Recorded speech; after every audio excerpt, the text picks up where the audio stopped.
ওরা কাজ করে মাঠে ঘাটে, কলকারখানায়, অফিস আদালতে। কিন্তু সেই কাজ করতে গিয়ে তার কর্মক্ষেত্রে তাকে দিতে হয় প্রাণ বিসর্জন। কিন্তু কতদিন ধরে এই প্রাণ বিসর্জন দিয়ে যাবে এই শ্রমিকরা, এই কর্মচারীরা?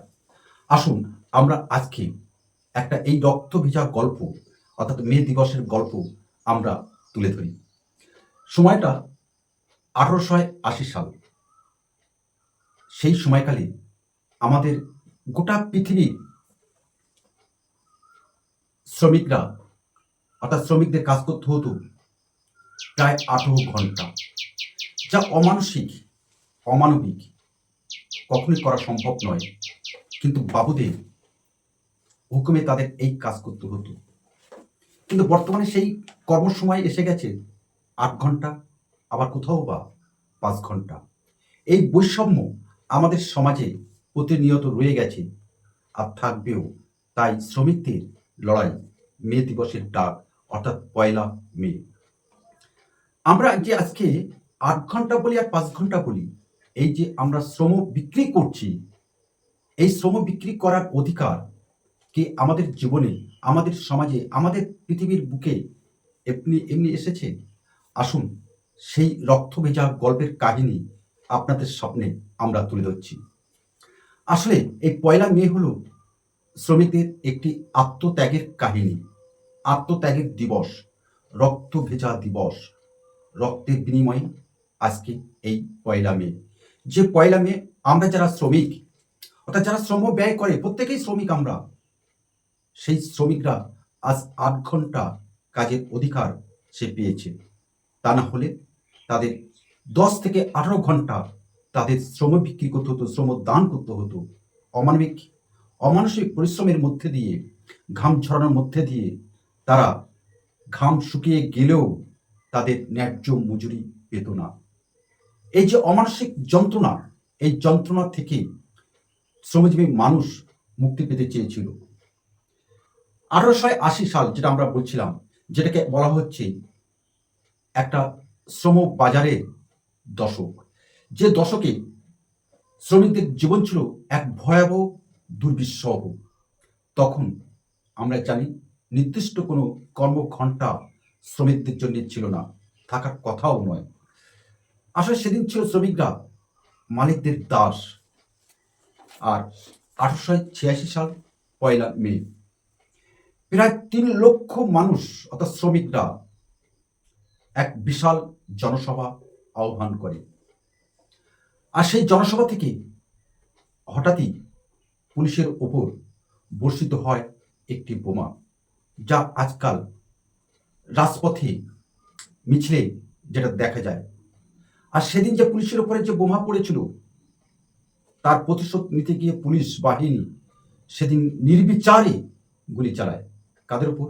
এই শ্রমিকদের ওপর, যাদের পরিশ্রমের ওপর পৃথিবীর ভবিষ্যৎ নির্ভর করে। সেদিন অসংখ্য শ্রমিক পুলিশের গুলি বর্ষণে আত্মবিসর্জন দিতে হয়। শহরের রাজপথ, অর্থাৎ শিকাগো শহরের রাজপথ রক্তে ভিজে লাল হয়ে যায়। আহত হয় অসংখ্য শ্রমিক। শুধু তাই নয়, সেদিন সেই মিথ্যা মামলায় 4 জন এই শ্রমিক নেতাকে বিনা বিচারে ফাঁসি দেওয়া হয়েছিল। আসলে শিকাগোর যে শহরের মার্কেটের কথা আমরা বলছি, সেদিন সেই রক্তক্ষয়ী সংগ্রামের মধ্যে ছিল একটা জিহাদ শ্রমিকদের। আর সেই জিহাদ থাকার কারণে এই শ্রমিকদের যে ঐক্যবদ্ধ আন্দোলনের যে আগুনের লেলিয়ান শিখা দাবানলের মতো চারিদিকে ছড়িয়ে পড়ে, যা রক্ষা করা সেদিন সত্যিকারেই পুলিশের পক্ষে অসম্ভব ছিল। অবশেষে 1889 সাল, এই 1889 সালে পৃথিবীর বুকে আরো অনেক ঘটনা ঘটেছে। তার মধ্যে একটি উল্লেখযোগ্য ঘটনা হলো প্যারিসে অনুষ্ঠিত হয় দ্বিতীয় আন্তর্জাতিক সম্মেলন।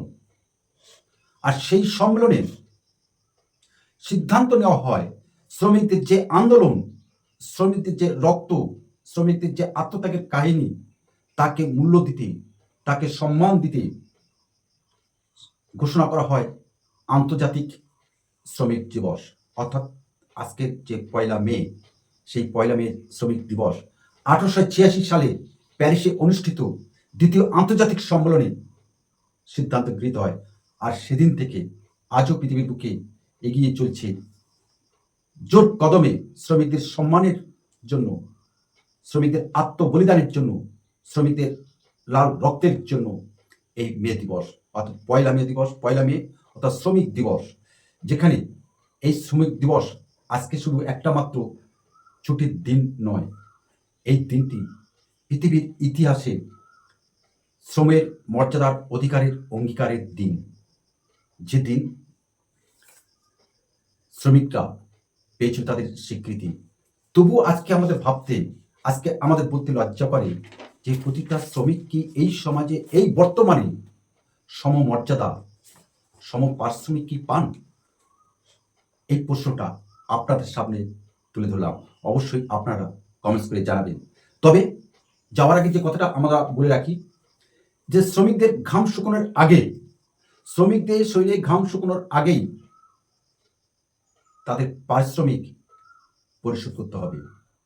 তা না হলে আবার হয়তো পৃথিবীর বুকে নেমে আসতে পারে অধিকার লড়াইয়ের দিন, অর্থাৎ সম কাজে সম বেতন দিতে হবে, সম পারিশ্রমিক দিতে হবে। এটি না হলে আগামী দিন পৃথিবীর বুকে হয়তো আরো ভয়ঙ্কর লেলিয়ান শিকা দাবানলের মধ্যে ছড়িয়ে পড়ে। যদিও আমাদের দেশে সুপ্রিম কোর্টের আইন আছে যে সম কাজে সম বেতন দিতে হবে, কিন্তু আইন আইনের মতো থাকলো, বাস্তবে আর প্রতিফলিত হলো না।